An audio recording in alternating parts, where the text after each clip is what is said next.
Okay, here we go. We should be recording now. And as I said, I like to get started on time regardless of who's here. So that's what we're doing.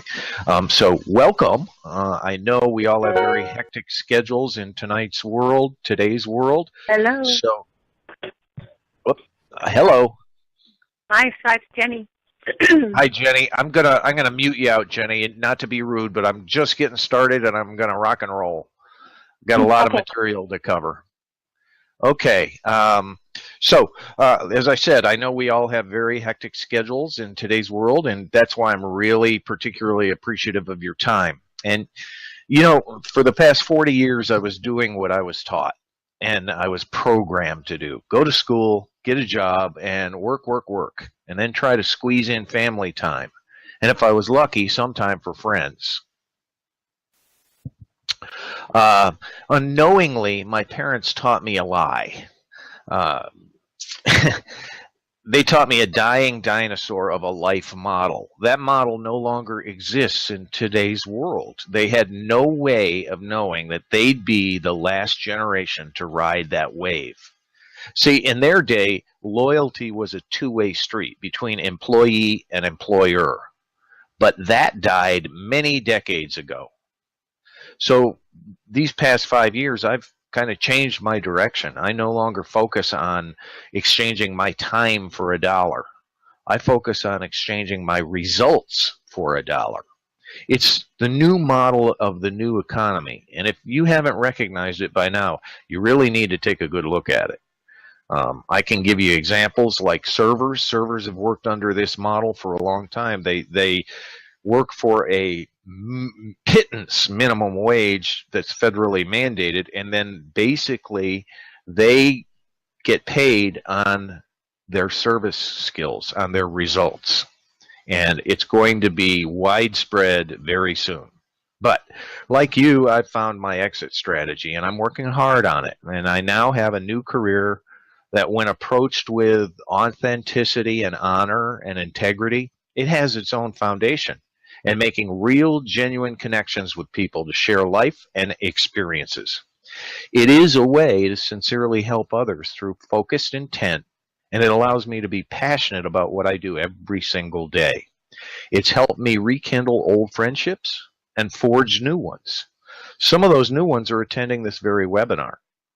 And I now have brand new memories and bonds being made that can't have a price placed on them. So I'm so grateful for being shown that there is a better way, and for the time freedom to focus on what's truly important in life, the ability to positively affect others and watch the results. Now, I'd like to share some information with you now, which was given to me this morning by one of my mentors. This information really hit close to my heart, and it addresses a very basic task that's required to succeed in network marketing. I had to mute that one. Sorry, guys. This basic task is one that I believe that most distributors, and including myself here, either have a very lazy attitude towards, or they're unsure about how to perform the task. So we've all heard many times, build your list. But how can you do that easily? You know, this information about that very subject was so good and so different from what I've been taught before that I wanted to share it as soon as I could with the team. Now, I've not tried all these concepts out yet, but you can rest assured that starting tomorrow, I will be doing that. So, let's talk about endless prospects. Now, we'll start with a discussion about attitude. Now, attitude is everything. Zig said that your altitude is determined by your attitude. Attitude is everything when it comes to talking to people. Talking to people consistently, talking to people in a way that's attractive, and talking to people and accepting the fact that some are going to say no, some are going to say maybe, and some are going to say yes. So what we want to do is just fall in love with the process. Now, here are some attitudes that we want to discuss. Now, each of you could create a whole vision, a specific vision around your attitude when it comes to inviting people to take a look at the opportunity or the products. You could write a whole script about who you are relative to your attitude regarding inviting people. You could have an attitude of gratitude. So you're just grateful to have the opportunity to share it with other people. And you're grateful for people who just tell you the truth, even if their truth is no. Because maybe that's how you get to the yeses. So you could have that attitude of, well, in a deck of cards, there are 52 cards, and there are only 4 aces in that deck.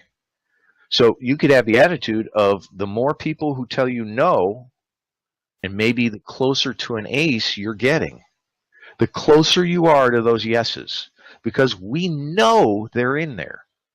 So you could have the attitude of getting more excited about the inevitability of your success because of the people who tell you no and maybe, because that just brings you closer to the ones that are ready.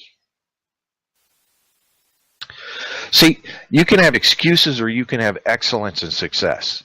Excuses is an attitude.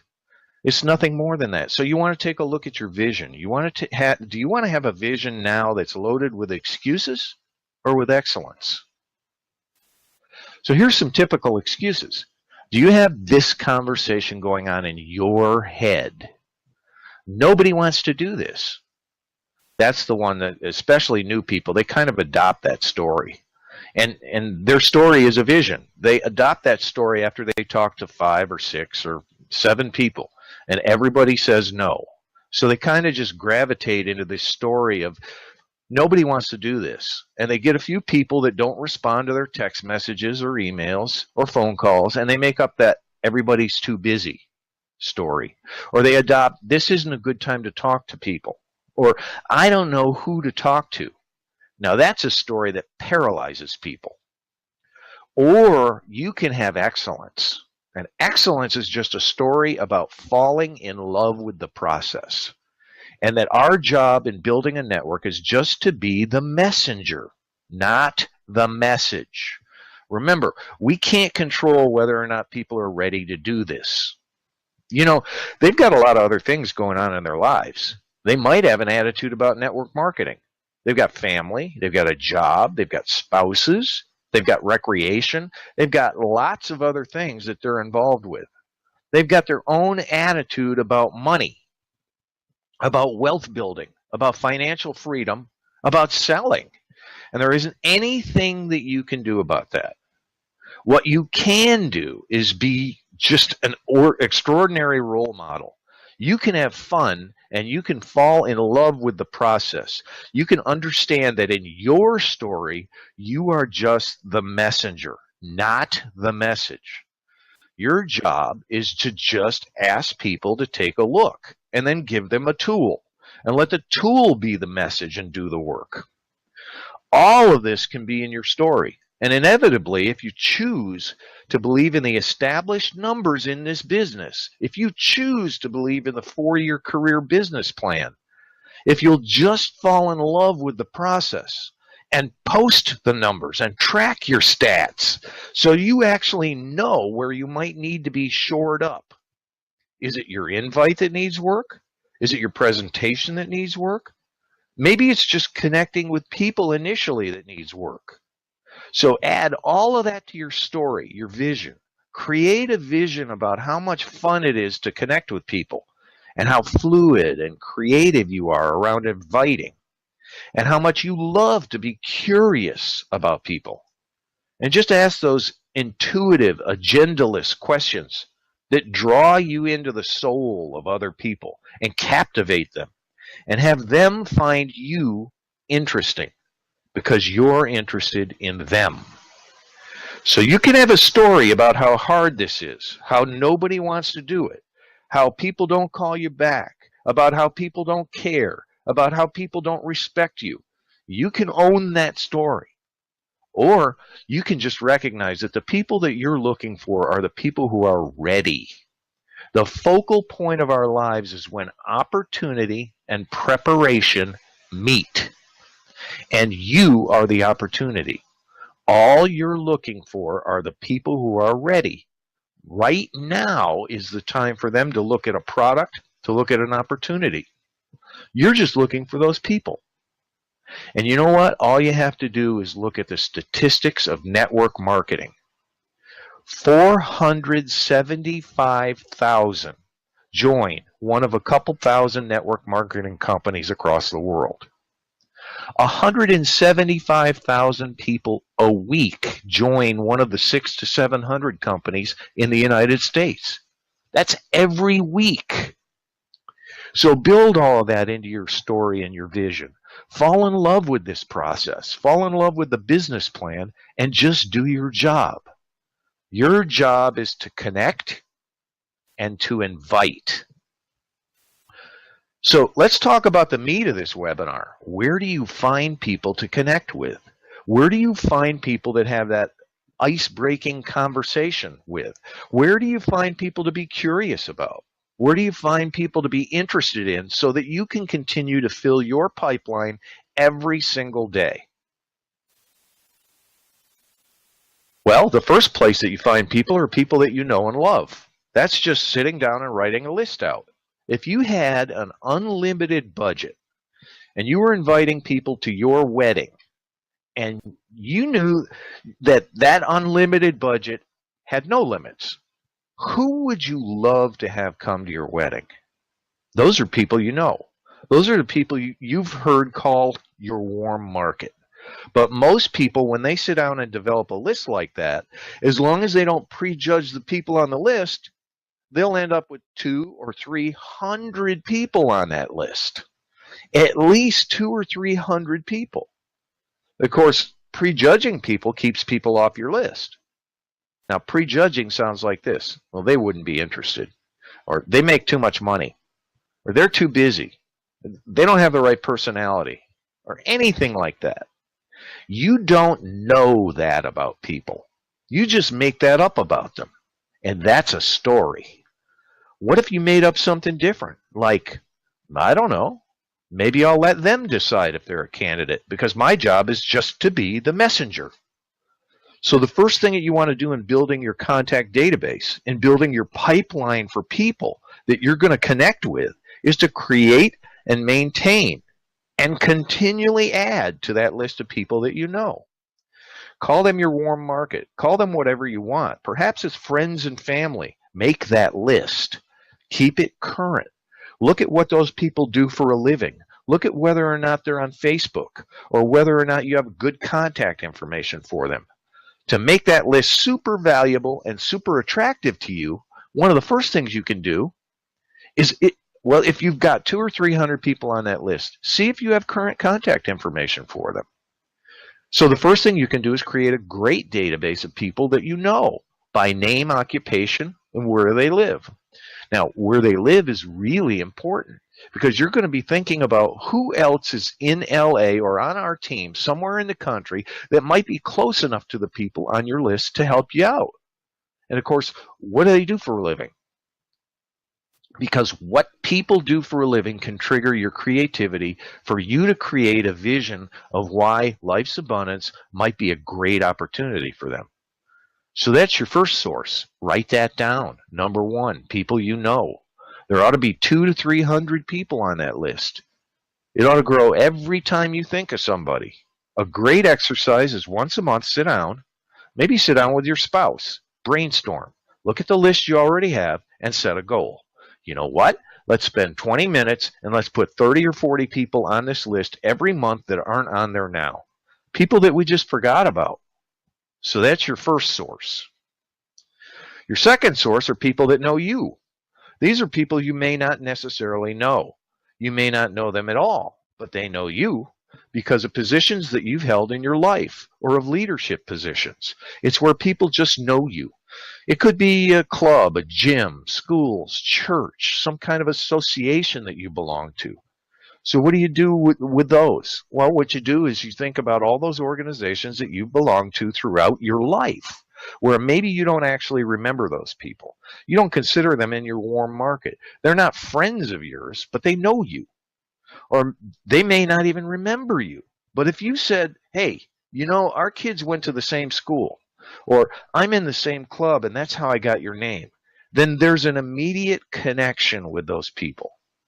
So the way to create this list is to figure out what club or association it is and find out how you can get your hands on the list.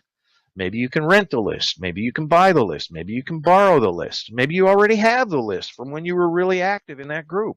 Get that list and create that as a second list in your contact database.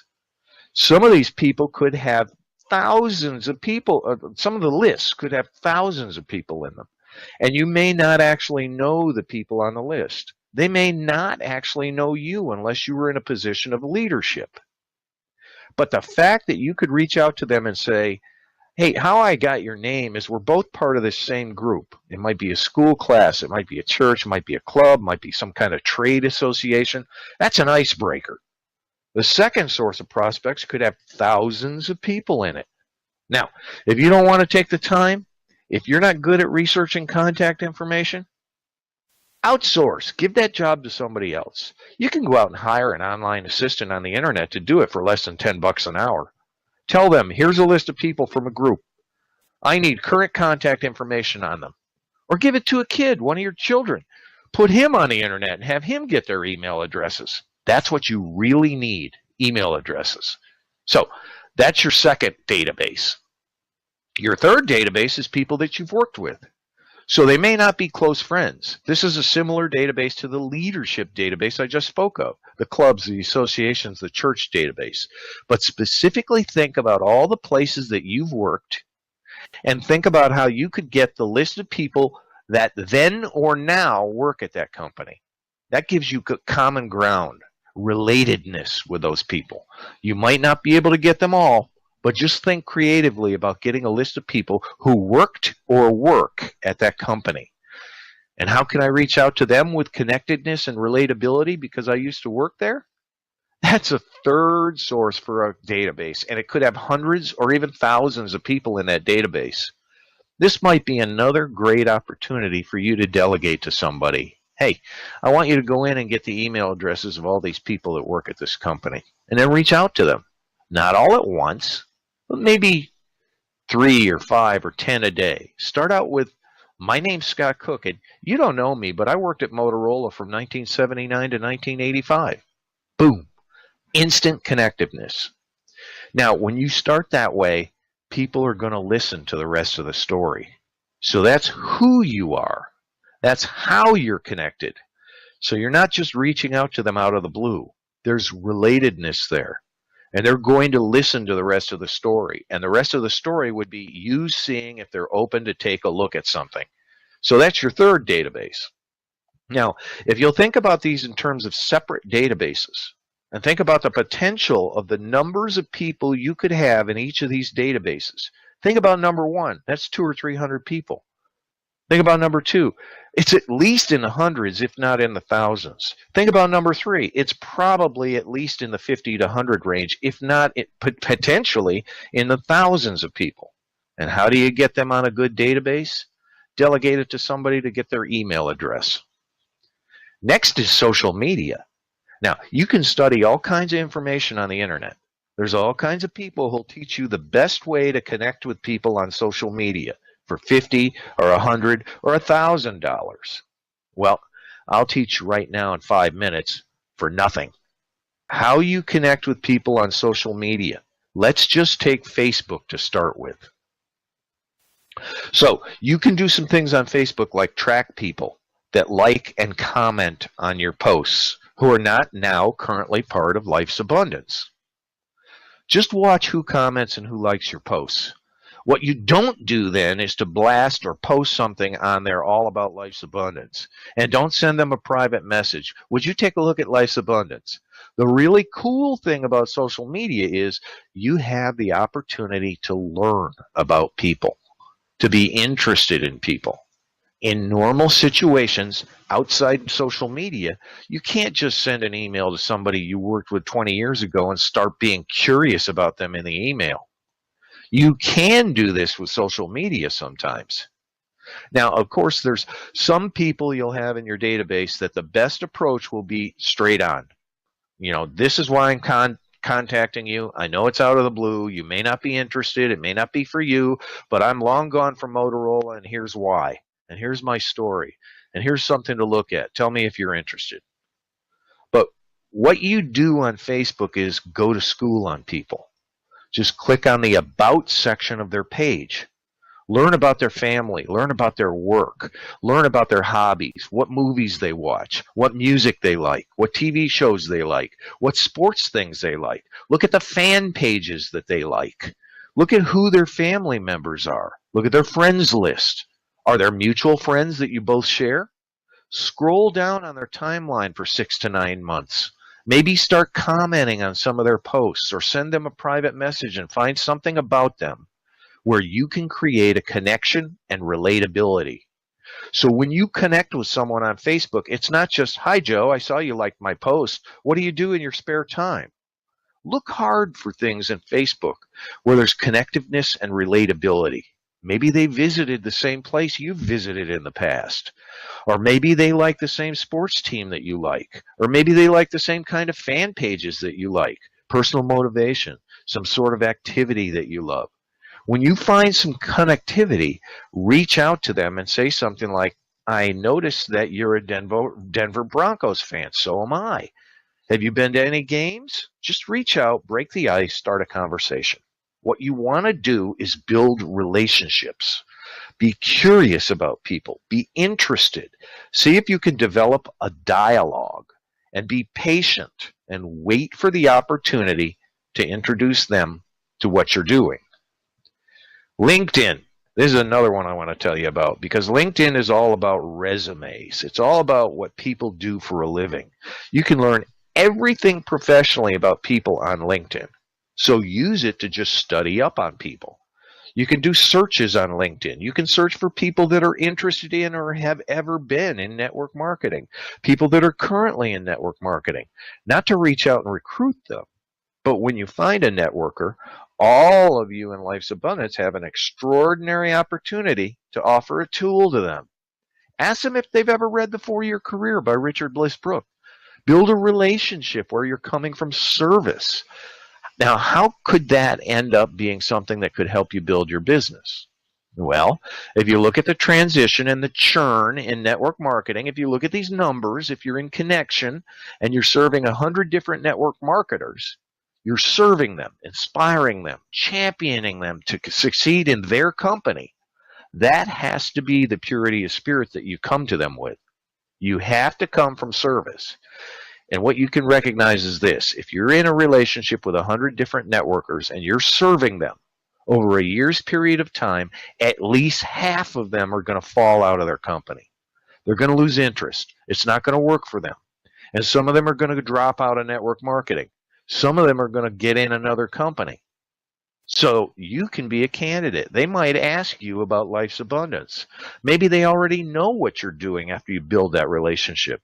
So there might be an opportunity for you to introduce them ethically to Life's Abundance, but only after you've championed them, only after they reach out to you and say, "Tell me about Life's Abundance."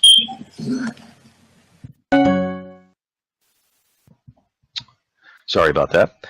Then you can approach them. So there's lots of opportunity in social media. These are just a couple of them. This is one of my favorite sources of learning about people and meeting people. If your story is that you don't know a lot of people, just pick up your local paper. Now, the best paper to do this with is not the local paper that reports on all the car accidents in your town and all the news. The best paper to do this with is the paper that focuses on the arts and the community and the people in your community. Now, most of those are usually weekly or monthly publications. But once a week, grab those magazines and newspapers and sit down with them. Look at the companies that are advertising in those publications. Look at the articles about people in those papers. Look for opportunities to go to community events. They might be book signings. They might be lectures of some kind. And go to those events, not to meet everybody and pass out your business cards and take samples with you, but to go to these local events and make it a goal to meet and connect with just one person. Maybe you read an article about a person who did something great in your community. Track down their email address, look for them on Facebook or LinkedIn, and send them a note. Congratulate them. Look to build a connection and a relationship. There's all kinds of opportunities if you'll read your local paper.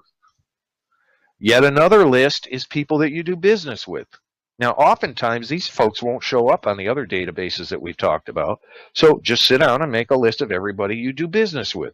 Your pool guy, your dry cleaner, your house cleaning person, your auto mechanic, your insurance agent, your attorney, your CPA, anybody that you pay money to, anybody that you've trusted to do business with.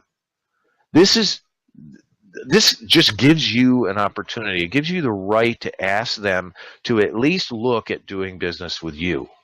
And it can be as simple as that. So maybe you got a CPA. You're paying that person to do your books or do your taxes. You have the perfect opportunity to ask them to do business with you, to just at least look. So make a list of everybody you do business with. There's another database. Now, Craigslist is an interesting place to explore what's going on in your community and who's doing what. So if you've never spent any time on Craigslist, just take an hour sometime and explore it.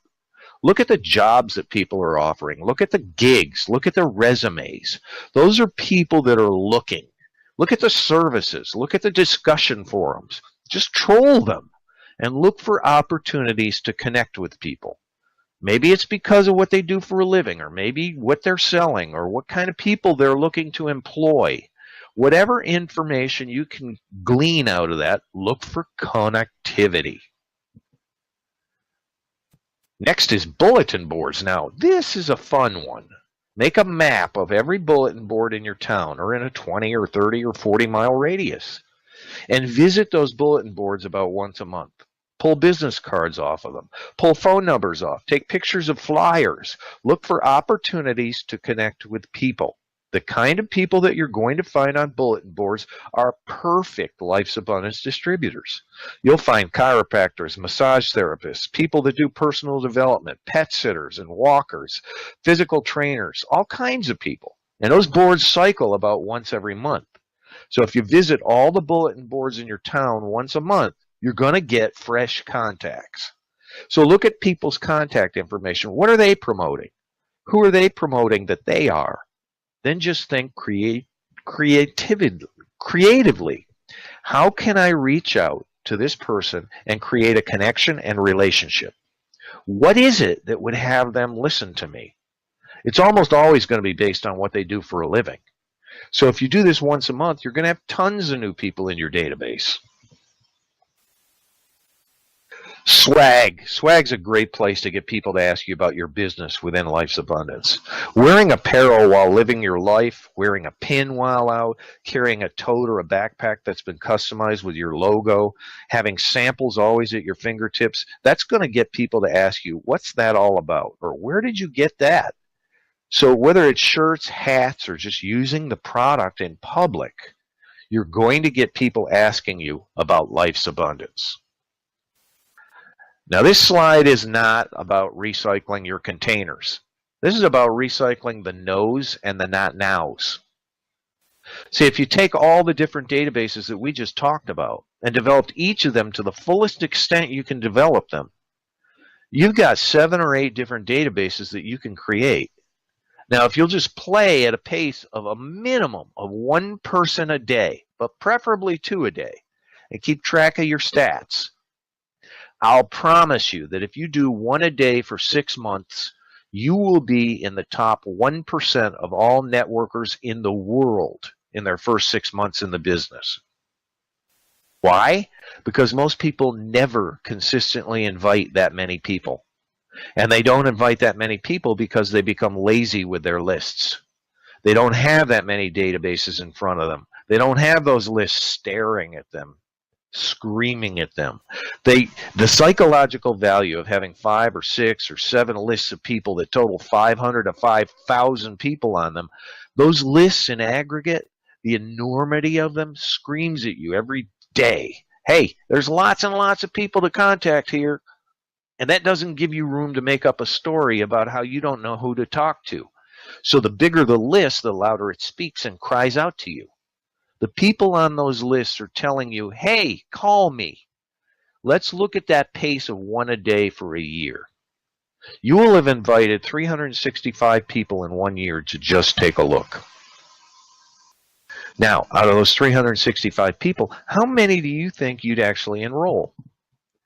Well, at the pace of one a day, you'd probably enroll somewhere between 20 and 30 people in a year. So if you enrolled 20 or 30 people in a year and you invited 365, how many of those 365 are classified as still a maybe or an absolute no? Yeah, like 330 people. So in year 2, guess what your best prospects are going to be?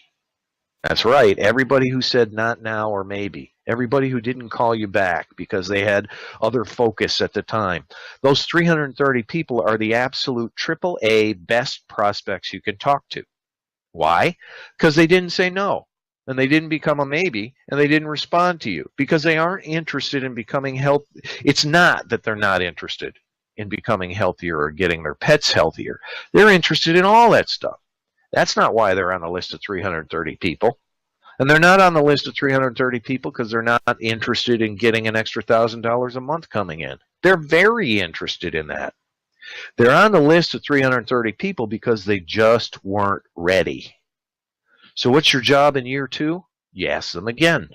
You ask them if now's a good time. How many of you said no, maybe, or didn't return a text or email or phone call the first time you were prospected? I'll bet it's like 70 or 80% of you. So what that should prove to you is that just because people say no or not now, just because they blow you off, doesn't mean they aren't interested in better health for themselves and their pets, and that they're not interested in more money. All it means is that in the moment you approach them, they just didn't have the bandwidth for it. They couldn't even consider it.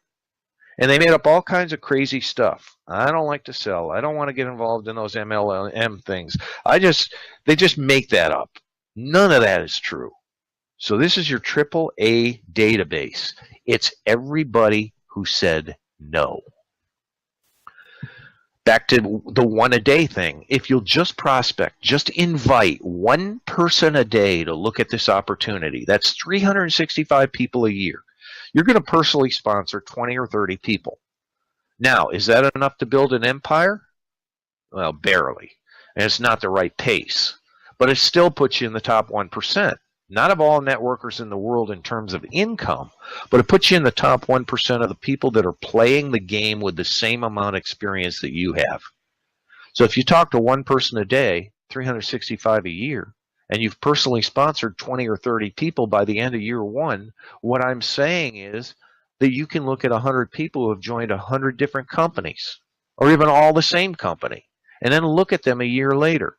There's only 1, 2, or 3 who have personally sponsored 20 or 30 people.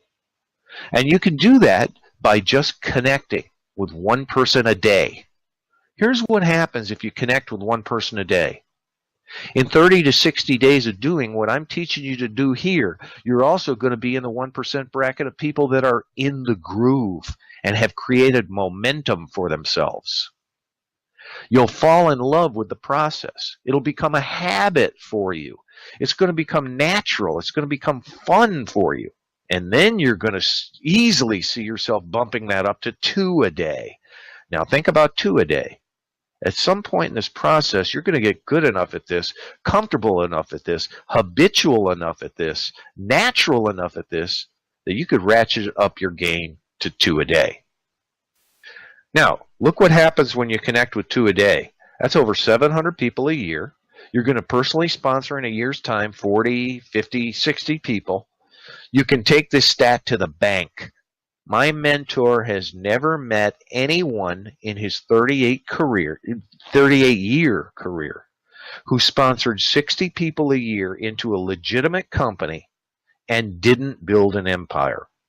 You're the leader. The leader sets the pace. And if the pace is that you set is 50 or 60 a year, that's going to have a huge influence on everybody in your group. And they're going to have a tendency to rise to your standard. So you duplicate that level of effort, that level of leadership. You start at 1 a day. When you get comfortable and fall in love with the process, it's a habit for you to connect to people, and you can easily bump it to 2 a day. So the last thing I want to give you is the definition of an invite. I want to make sure you're all clear about what the definition of an invite is. So when I say invite 1 person or 2 people a day, what does that mean? An invite is not you sending a message out on Facebook. What do you think about the Giants? That's not an invite. That's a connection. An invite is not you sending a first exposure tool to somebody and you don't hear back from them. That's a connection effort. It's not even a connection. And it's definitely not an invite. The definition of an invite is when you get a response. So you can qualify an invite when you get a no, a yes, or something in between, which we can call a maybe or a not now. And that's usually just all kinds of story and smoke screen. But if you don't get a response, it's not an invite. All you did was launch a missile. You can launch 100 of those a day and not get any results. What's meaningful is if someone saw what you sent, they heard your message, and they responded. Maybe they watched a video. Maybe you gave them an opportunity to try some samples, and they either declined, accepted, or gave you some story about it. Maybe you sent them a wake-up call video presentation, like what we have on the training website, and you got a response. Even if they watched half of it, they got the message, and their response is no. That's an invite. So you can only call it an invite if you got a response from somebody, a dialogue, a conversation. Now, it's essential for you to keep track of your statistics. You should be able to sit down with your coach, your sponsor, your mentor, and show them everybody you invited. Show them what you sent those people and what the response was to the invite and what happened next. You should be able to show this info over a 90-day period of time, by week, by month. How many presentations you did, either by yourself or by connecting with someone else who did it for you, like the presentation video available on the website, on the training site, and how many people you enrolled. Those are the stats that you want to monitor and keep. Invites, presentations, enrollments. When you keep those stats, they actually coach you. That's what the stats do for you. They teach you right off the bat. So if you looked at your stats after month 1 and legitimate invites was 15, what would that tell you about your 4-year career? What's the crystal ball saying for the next 12 months? How much money can you predict you're going to make the next year or 5 years from now based on that stat and that pace? It tells you that you're going to be frustrated. You won't be happy at that pace. The team that you've sponsored isn't going to be inspired because the leader's not cutting it. The leader's not making money. You have to play at the pace that makes a difference. Your stats will automatically coach you as to whether you're on track or not. So, I trust this information has helped you. I was really excited to get it out there. But you have to put it to use to get the results we talked about. So take action. Thanks for joining us on this webinar. To your success.